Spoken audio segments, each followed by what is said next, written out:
Existe uma tentação que assola todos nós, cristãos, que é a tentação de pensar assim: será que continuar servindo a Cristo até o final da minha vida não vai fazer com que eu perca algo precioso, perca oportunidades, privilégios?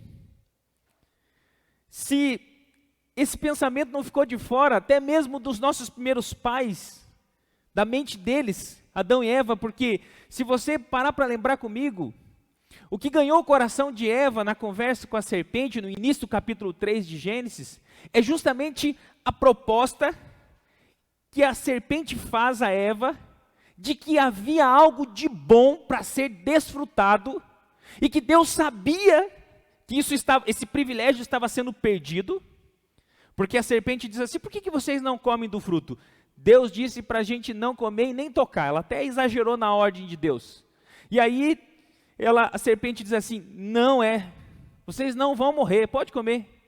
Deus está preocupado que vocês comam, porque Ele sabe que depois que vocês comerem, vocês vão acessar algumas oportunidades e privilégios que hoje vocês não têm. O raio-x do primeiro pecado que existiu na terra já revela que o que ganhou o coração dos nossos primeiros pais, e aí nos assola até hoje, o resultado você conhece bem, seja no mundo que você vê de tantas tragédias, sendo até mesmo quando você olha para o seu próprio coração pecador, tudo isso é resultado de uma conversa e de uma proposta, a proposta da serpente.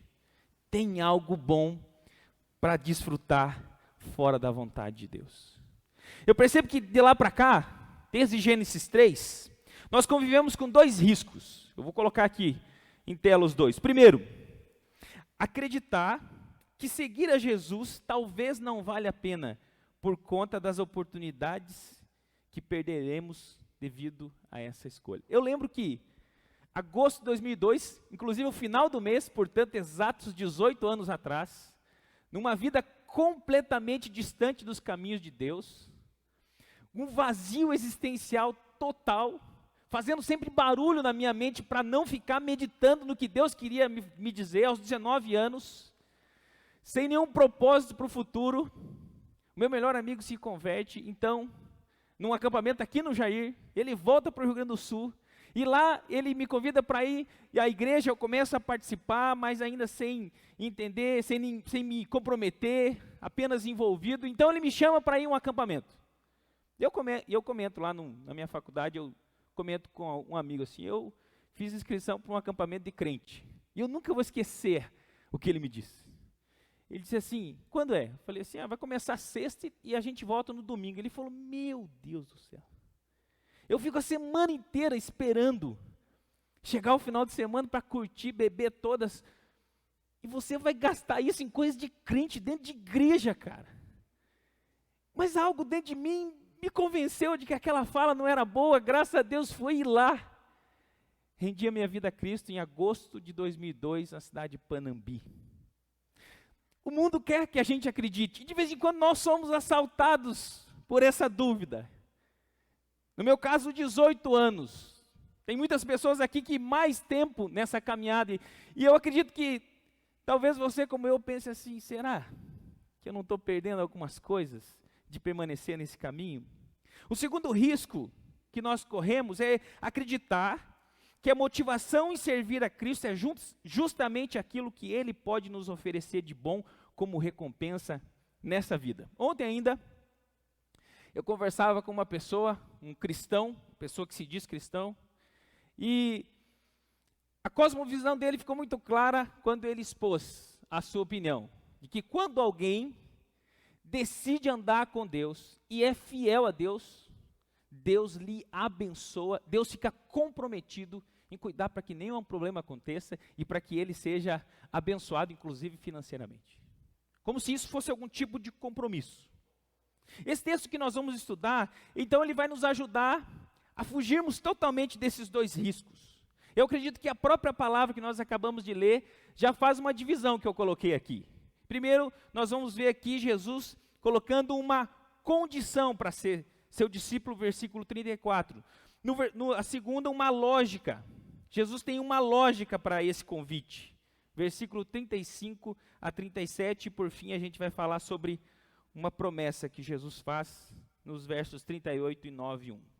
Vamos começar com uma condição que Jesus está colocando aqui. Leio de novo com você o versículo 34. Então, convocando a multidão, e juntamente os seus discípulos, disse-lhes: se alguém quer vir após mim, a si mesmo se negue, tome a sua cruz e siga-me. Queria pegar essa primeira expressão que dá se alguém quiser, ou seja, tem uma condicional. Jesus está obrigando, não está pegando ninguém à força. Não é obrigatório ser discípulo de Jesus. E ele sempre deixou isso claro. Jesus, no entanto, embora não seja obrigatório, ele é muito sincero quanto aos termos do discipulado. É ele que impõe os termos. E ele deixa isso muito claro nessa proposta. Em primeiro lugar, ele diz que é necessário negar a si mesmo. O que significa esse negar a si mesmo conforme o contexto? Às vezes a gente pensa que trata-se apenas de negar velhos hábitos, velhas falas, velhos costumes, velhas amizades, projetos, mas se trata de algo mais profundo que isso. A condição a qual Jesus coloca aqui de negar a si mesmo é derrotar, matar completamente o nosso ego, colocá-lo na cruz. Há um sem número de pessoas patinando na fé, porque estão tentando conciliar uma vida com Deus e o cultivo do ego ao mesmo tempo. Assim como eu acabei de compartilhar com vocês essa conversa de ontem. Não, eu sirvo a Deus, e à medida que eu sou fiel a Deus, Deus então me recompensa, Deus melhora a minha vida. Mas Jesus está deixando claro que são duas coisas completamente opostas. Não dá para continuar cultivando o meu ego e ao mesmo tempo servindo a Cristo. É um ou outro.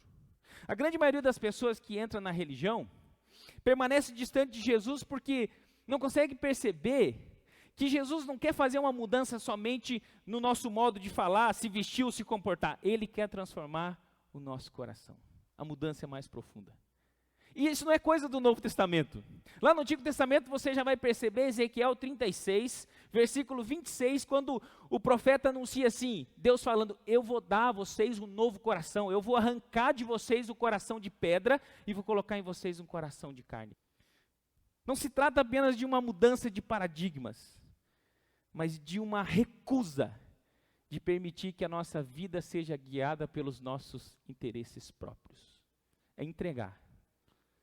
E quando isso acontece, eu não preciso mais orar a Deus dizendo assim, Senhor, abençoe os meus caminhos, abençoe os meus planos, abençoe os meus projetos, os meus relacionamentos. Não, porque à medida que eu entreguei, que eu não sou mais meu, que eu experimento o que Paulo quis dizer em Gálatas 2:20, já não sou eu quem vive, é Cristo que vive em mim. Quando eu experimento isso, eu não preciso mais orar dessa forma, porque eu começo a viver os projetos, planos, relacionamentos e sonhos de Deus, e aí eles já são abençoados. Eu deixo de viver para mim mesmo. Isso é a adoração. Quando a gente fala assim, vamos adorar, automaticamente a gente levanta para cantar. Mas adoração é mais do que cantar. É viver em função de outra pessoa. Vou dar um exemplo. Você já percebeu aquelas pessoas que têm um ídolo? Neymar, vamos usar um exemplo aqui. Essas pessoas vivem para o ídolo. Elas gastam o que precisar ser gasto, elas entregam, elas se sacrificam, elas fazem tatuagem, elas entregam tudo em favor do seu ídolo. Talvez um cantor, ou coisa do gênero. A proposta bíblica é Deus ser completamente o centro da nossa vida, da nossa história. Foi depois de ser religioso desde o seu nascimento, que Paulo em Atos 9 tem a experiência da conversão. E depois que ele se converte, ele diz assim, o que para mim era lucro, isto considerei perda por causa de Cristo. E eu sempre achei que esse texto, Filipenses 3:7, era Paulo dizendo assim, aquelas coisas que lá no mundo, os prazeres do mundo que eu achava que era lucrativo, isso aí agora eu considerei perda, mas não. Se você olhar o contexto, Paulo está dizendo assim, eu era judeu dos judeus, da tribo de Benjamim, circuncidado ao 8º dia, criado aos pés de Gamaliel, e aí ele diz, tudo isso considerei perda para ganhar a Cristo. Percebe? que não é só se tornar um religioso, entregar o seu dízimo, mudar o seu vocabulário, agora começar a falar crentez, paz do Senhor, irmão, glória a Deus, em nome de Jesus. Sabe quando as coisas começam a dar errado? Em nome de Jesus, isso não vai acontecer. Jesus quer muito mais do que um vocabulário crentez e um tipo de roupa. Você deixava de usar determinadas roupas e agora usa as outras. Parou de beber cerveja, é muito mais do que isso. Há uma mudança interna, claro que gradativa. Claro que é um processo, claro que dura muito tempo, mas começa com uma cirurgia de coração. Morreu completamente aquela pessoa. Eu gosto muito de uma história que é tida como verdadeira sobre Santo Agostinho, o teólogo do século IV, que 12 séculos depois vai inspirar Lutero e Calvino na Reforma Protestante. Santo Agostinho tinha uma vida muito perversa. Santa Mônica, sua mãe, orou por muitos anos, até que ele se converteu.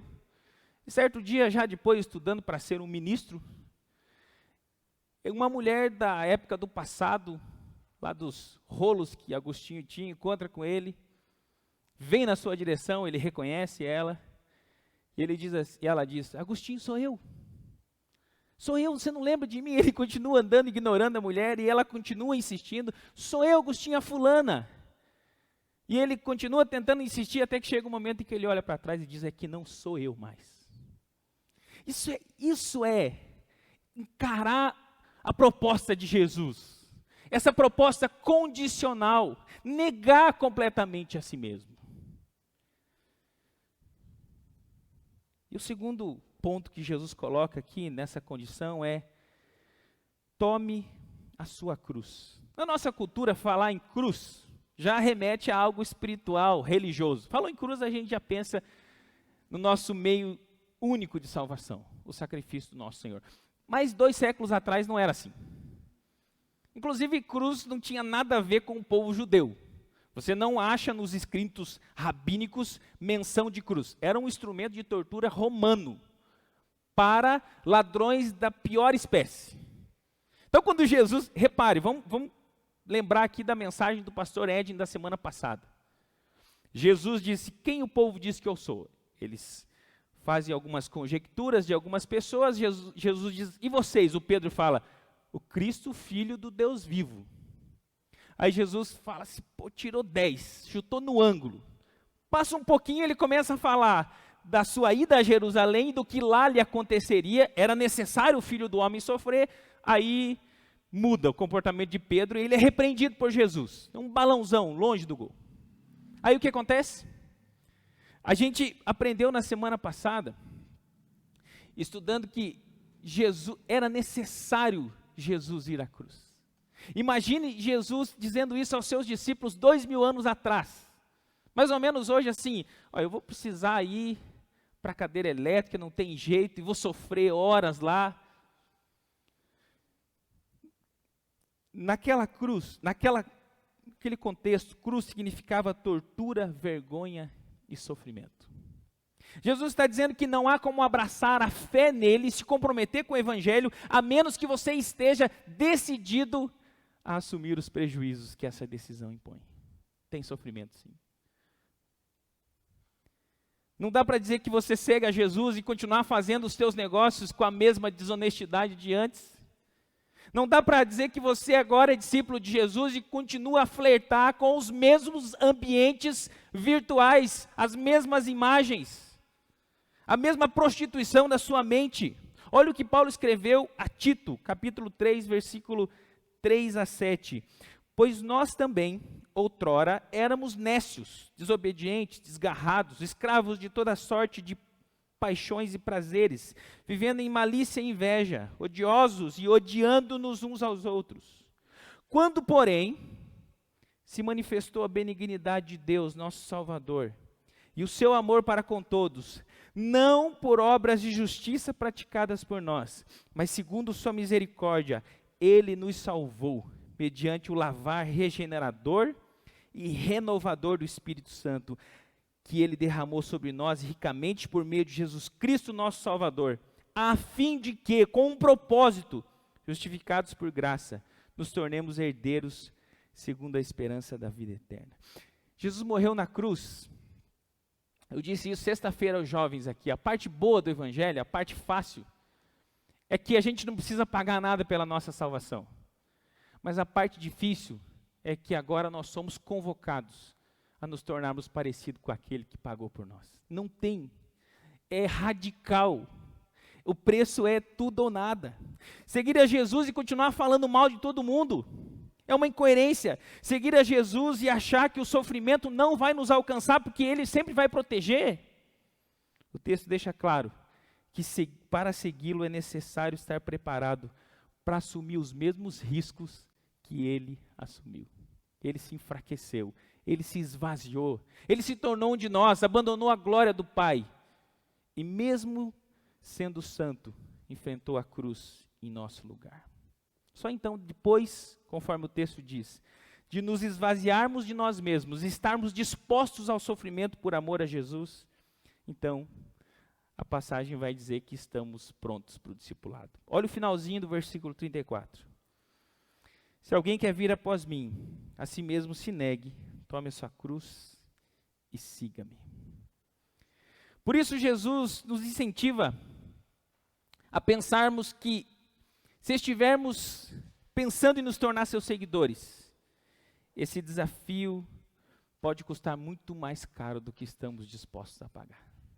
Quando Lucas, no texto correlato, vai registrar essa passagem lá em Lucas 14, versículo 25 em diante, ele fala as mesmas palavras: se alguém quer ser meu discípulo, negue-se a si mesmo, tome a sua cruz e siga-me. Mas ele usa duas ilustrações. Primeiro ele usa a ilustração da torre, lá no versículo 28, quando Jesus disse assim: quando alguém vai fazer uma construção, não faz um orçamento primeiro? Às vezes até mais de um.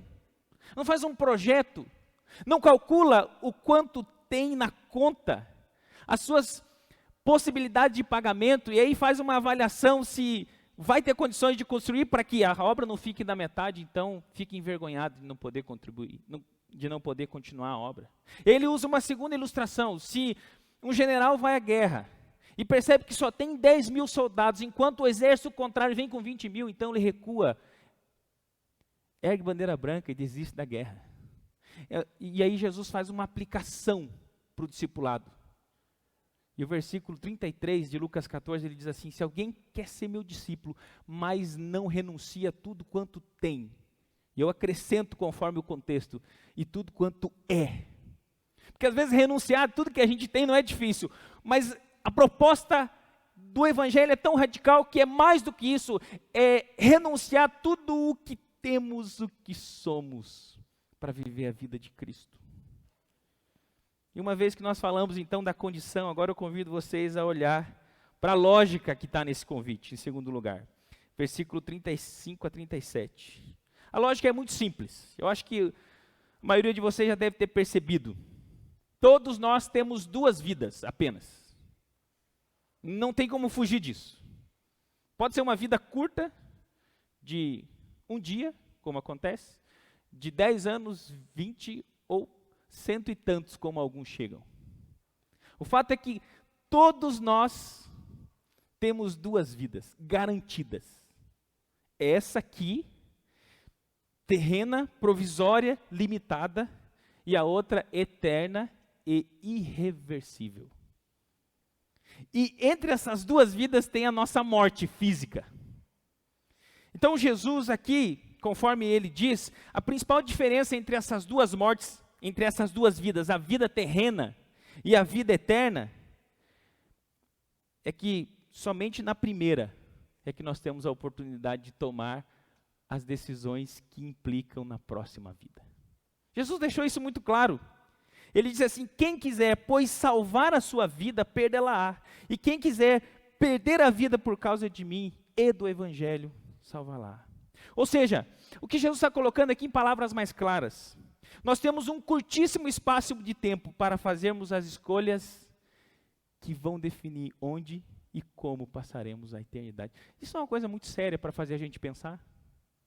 Mais sério do que tudo. Mais sério do que se você vai fazer ou não um plano de saúde, se você vai ter mais filhos ou não, se você pretende casar, que curso você vai fazer de faculdade, que profissão, se você vai trocar de empresa ou não, de todas as decisões que eu e você tomamos na vida, a mais séria é o que implica na eternidade. Essa lógica de Jesus é benefícios temporários versus valores eternos. Hebreus 11, 24, falando sobre Moisés, dá uma olhada aqui no slide. Pela fé, Moisés, quando já homem feito, recusou ser chamado filho da filha de Faraó, preferindo ser maltratado junto com o povo de Deus a usufruir prazeres transitórios do pecado. Por que, Moisés, você fez isso, homem? Porquanto considerou o opróbrio de Cristo por maiores riquezas do que os tesouros do Egito, porque contemplava galardão. Todas as vezes que você vê alguém que de fato andou com Deus na Bíblia, você vai perceber que os olhos dessas pessoas estavam na eternidade. Inclusive, a Bíblia vai falar sobre um homem chamado Enoque, que não viveu quase nada, porque todo mundo vivia 900, 950, e o cara vive só 300 anos. Aí você pensa que dó nada. Porque a intimidade, a busca, os interesses, embora a Bíblia fale muito pouco sobre Enoque, você vai ver lá em Gênesis, no início de Gênesis, você vai ver em Hebreus 11, e um pouquinho em Judas, a gente entende que Enoque colocou o coração de tal forma na eternidade que Deus falou para ele: Enoque, você está mais para cá do que para lá, venha de uma vez. Quem quer aproveitar essa vida aqui, achando que ela é tudo que há, fica sem a próxima. Mas o que desiste de viver para si mesmo nessa vida curta, recebe a vida que nunca mais terá fim. Eu vi uma ilustração que eu achei fantástica sobre isso. Um pregador chamado, esqueci agora o nome dele, mas ele é um pregador americano, e ele pegou uma corda no púlpito e disse assim: imagine que essa corda é infinita. E ele pegou um durex assim, dessa largura, e passou na ponta e disse assim: isso aqui é o que a gente passa nessa vida. O resto da corda é o que a gente vai viver na eternidade. Onde você está mais interessado? Eu achei fantástico para ajudar a gente a pensar sobre o que isso significa. O argumento de Jesus é simples e direto. O que Jesus está dizendo é o seguinte: por mais rico que alguém se torne, bonito, inteligente, saudável por muitos anos, adquira sucesso, chegará um tempo em que nada disso mais importará. Sabe por quê? Porque se de repente as coisas que você tem, ou o nome que você alcançou, acabar se livrando da traça e da ferrugem, e nenhum ladrão alcançar, a morte vai tomar. E em muitos casos vai ficar para os filhos brigarem. Eu estou acostumado a ouvir conversa de processos de inventário que duram 20, 30 anos. E ainda continuo vendo pais que ralaram no passado para construir uma vida digna, uma família bonita, dizendo assim: não quero que o meu filho passe pelo que eu passei, e me dá vontade de dizer: tem que passar. Se você quer que o teu filho se torne o que você é, com esse caráter, com essa garra e com essa fibra, faça ele passar pelas mesmas coisas. Versículo 36, que aproveita o homem ganhar o mundo inteiro e perder a sua alma. E aqui eu queria usar esse versículo para ajudar os irmãos a aplicar um pouquinho. O que adianta um homem ganhar o mundo inteiro e perder a alma do seu filho? O que adianta o homem ganhar o mundo inteiro e perder a alma do seu cônjuge? Jesus disse que não vale a pena. Jesus está mostrando que ninguém é capaz de adquirir qualquer coisa aqui seja suficiente para pagar pela sua própria alma. Versículo 37. O que daria um homem em troca da sua alma? Você já ouviu falar de um homem chamado Oscar Pistorius? Nasceu em 1986. Teve uma doença e as suas 2 pernas foram amputadas para debaixo do joelho. Então, depois que veio a tecnologia, ele conseguiu colocar 2 próteses e começou a correr como atleta paralímpico. Em 2013, aos seus 27 anos, ele já tinha ganho 6 medalhas de Olimpíadas Paralímpicas. E ele é da África do Sul, ele construiu uma fortuna. Ele chegou a ganhar, com pernas para baixo do joelho de fibra, ele chegou a ganhar dos melhores corredores do mundo normais, para você ter uma ideia. Só que aconteceu que no dia 14 de fevereiro de 2013, namorando uma modelo chamada Riva Steenkamp, ela entra no banheiro numa discussão e ele enche a porta de tiro e assassina sua namorada. Depois de um ano exato de investigações, Pistorius é condenado a 13 anos. Só vai sair de lá com 40. E eu pergunto para você, com toda a fortuna que teve, o sucesso, a admiração, a capacidade de correr nas pistas, o que esse homem daria ao juiz dos seus recursos para que não desperdice 13 anos da sua vida? Absolutamente tudo. E o que são 13 anos comparados à eternidade? Jesus então conta uma parábola em Lucas 16, a parábola conhecida como a parábola do rico e do Lázaro. E eu queria pegar só um trechinho, eu vou colocar aqui para você ler comigo, para você ver como Jesus tratou desse assunto lá também na parábola. Lucas 16, 25 a 26 diz assim: Disse, porém, Abraão: Filho, lembra-te de que recebeste os teus bens em tua vida. Eu sublinhei ele, fiz um grifo. E Lázaro igualmente os males. Agora, porém, aqui ele está consolado, tu em tormentos. E além de tudo, está posto um grande abismo entre nós e vós, de sorte que os que querem passar daqui para vós outros não podem, nem os de lá para cá para nós. E agora do 27 ao 29, então replicou: Pai, eu te imploro que o mandes à minha casa paterna, porque tenho 5 irmãos, para que lhes dê testemunho a fim de não virem também para este lugar de tormento. Respondeu Abraão: Eles têm Moisés e os profetas, ouçam-nos.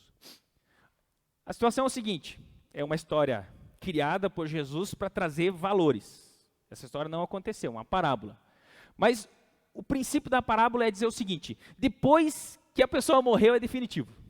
Os que estão no inferno não vai ter repescagem.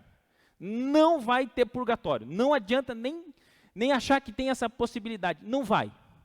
Esse texto aqui, por si só, e Hebreus 9, 27, dizendo que o homem está ordenado morrer uma só vez, depois vem o juízo, já é suficiente para colocar por terra abaixo toda a doutrina do purgatório. E Jesus está colocando aqui o seguinte, ele está colocando que a oportunidade, porque quando você vai lendo a parábola, dá a ideia de que Lázaro foi para o céu porque sofreu na terra, e de que o rico foi para o inferno porque teve coisa boa. Mas quando chega nesse ponto aqui, quando o rico está dizendo assim, não dá para o senhor pedir para o Lázaro voltar lá na terra, e também não dá para voltar para a terra mais, a parábola deixa claro, para contar para os meus parentes, para eles não virem para um lugar de tormento.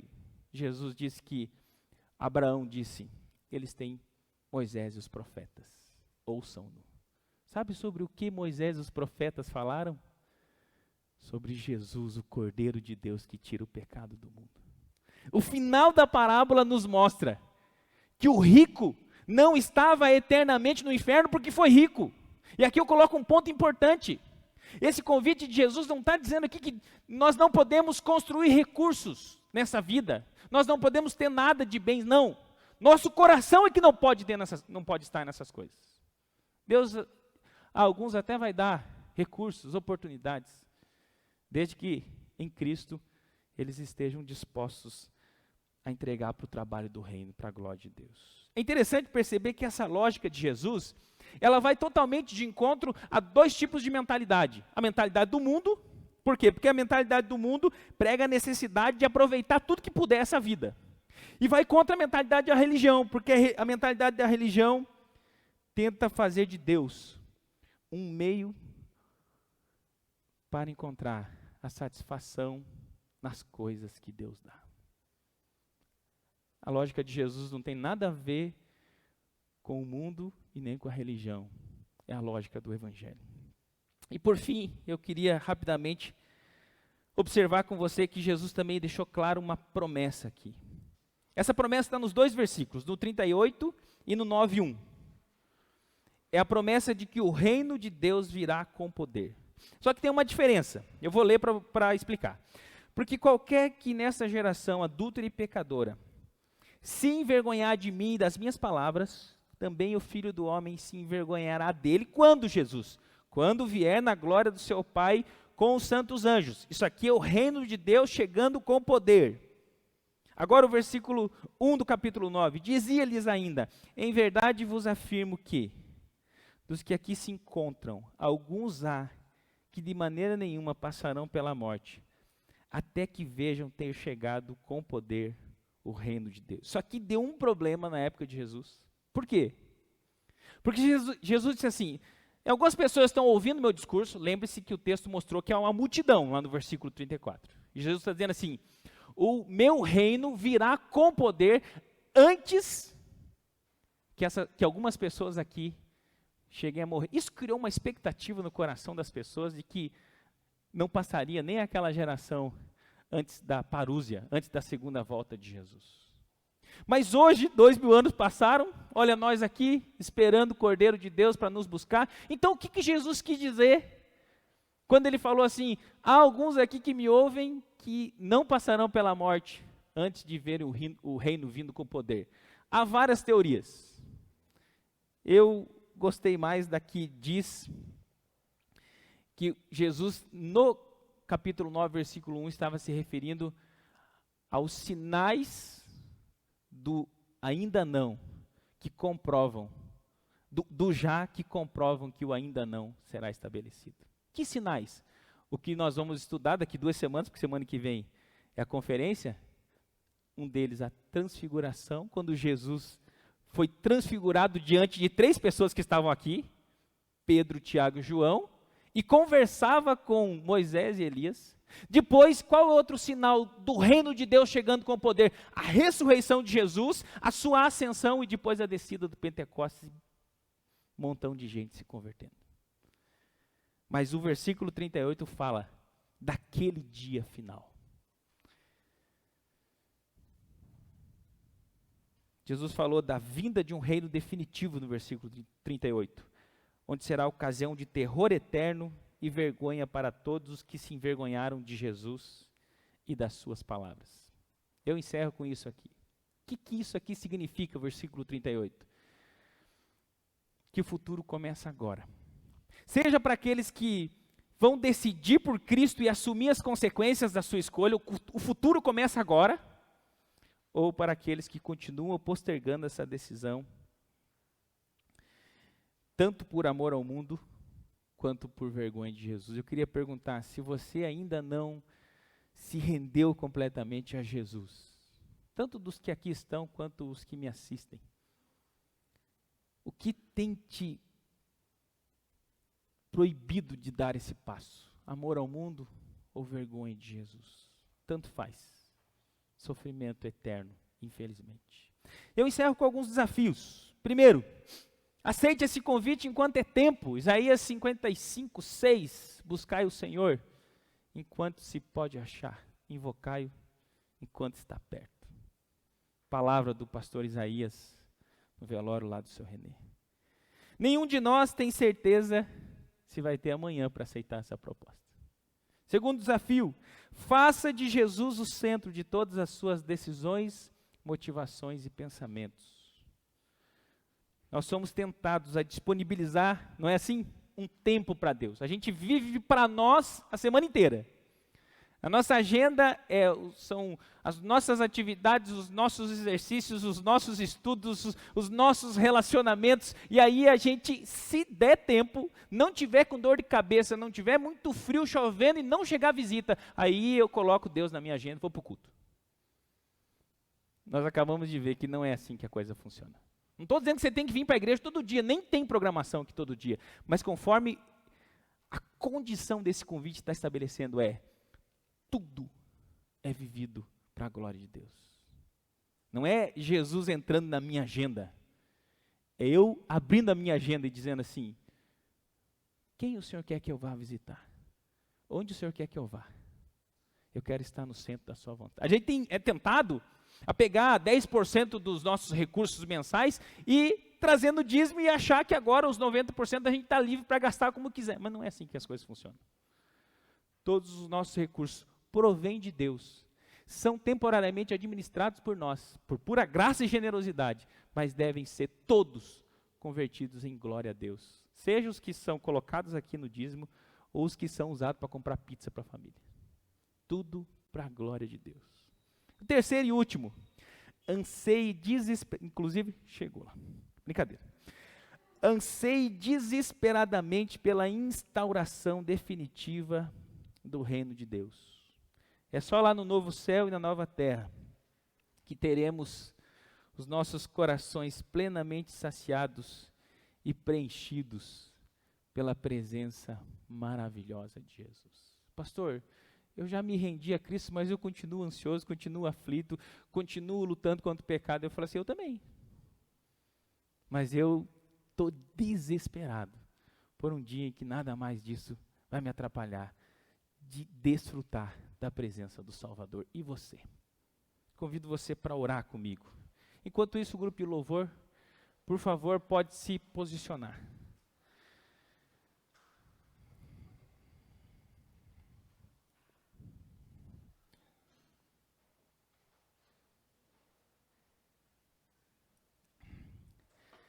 Senhor, obrigado por esse convite estabelecido nesse trecho que acabamos de estudar. Esse convite nos mostra que é urgente, é importante. Aliás, é a proposta mais importante da existência nossa aqui, enquanto estamos debaixo do sol. O próprio Salomão, em todo o livro de Eclesiastes, utilizou-se de 12 capítulos para dizer que todos os seus investimentos, se teve alguém que foi rico, talentoso, inteligente, foi ele. E todos os seus investimentos não passavam de vaidades, correr atrás do vento. E nós todos, a alguma medida, mesmo que sem tanto talento, recurso e saúde, experimentamos a frustração do sucesso e da glória dessa vida, porque não há nada aqui que venha nos satisfazer totalmente. Aceitamos o teu convite. Não apenas de entrar na membresia no hall da igreja, não apenas de participar dos cultos e contribuir financeiramente com parte dos nossos recursos, aceitamos o convite de tudo, tudo é do Senhor. E tudo aquilo que estiver em desacordo com a sua vontade, por favor, nos corrija, nos repreenda, nos transforme, nos quebre e nos faça de novo. É o que nós te pedimos, no nome do Senhor Jesus. Amém. Vamos ficar em pé e cantar ao Senhor.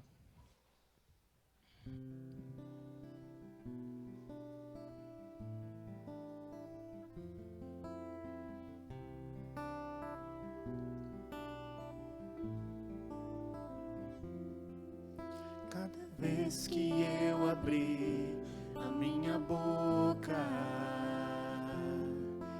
cada vez que eu olhar na direção de alguém, cada vez que passo a passo eu chegar em algum lugar, seja a tua voz, sejam teus olhos, sejam os teus pés.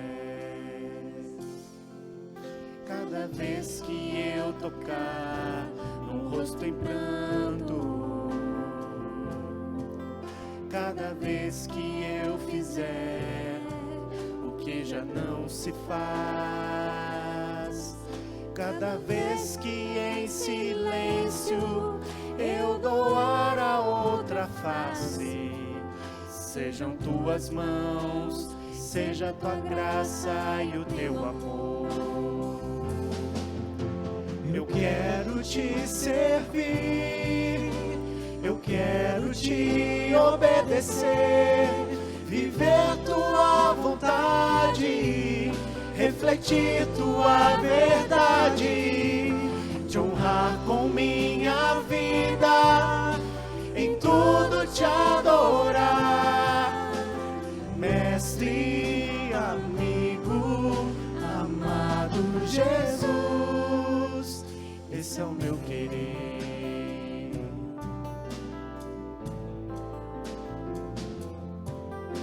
Cada vez que eu tocar num ombro amigo,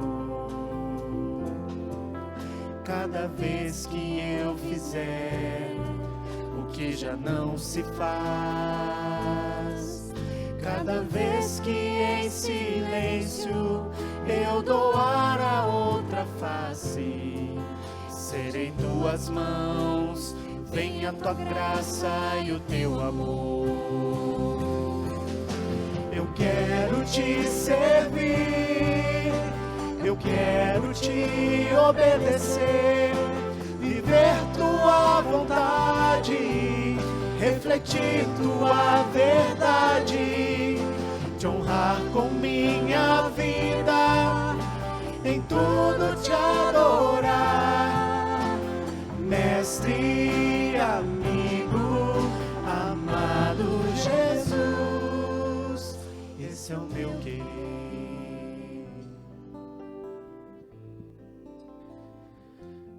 Senhor, que esse possa ser de fato o nosso querer, te honrar acima de tudo. Coloca isso como prioridade das nossas vidas. Que o teu reino, a tua justiça estejam em primeiro lugar. É o que nós oramos em nome de Jesus, Senhor. Amém. Nós nos despedimos, os irmãos podem sentar um minutinho. Nos despedimos do pessoal de casa. Deus abençoe a sua vida e dê uma ótima semana.